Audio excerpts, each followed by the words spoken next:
Hi, Marcy here. I'm going to show you a quick side dish to get vegetables out the door and into your family's bellies. So again, we're adding a little bit of avocado oil into the pan here. Right now I have chopped up in here some delicata squash, and I have a little bit of rosemary that I already chopped up and added to the pan. I'm gonna add a little bit of onions in here. Again, I try to think of my vegetable things often as a kitchen sink kind of deal. What do I have left in the fridge that I need to use up? There's also some garlic in there.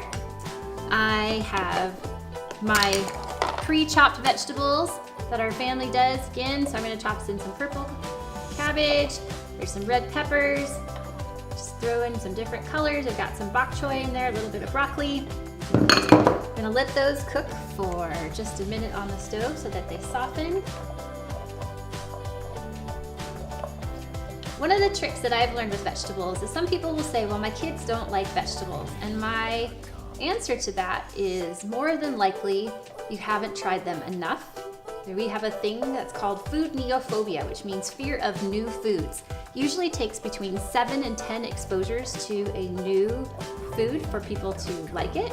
So the first time your kids say they don't like broccoli, don't give up, keep trying. Other thing is children like colors other than green. They typically will be drawn to purple, red, yellow, and orange before they will to green. So I try to make sure I add those colors to our vegetable sautés so that there is some variety.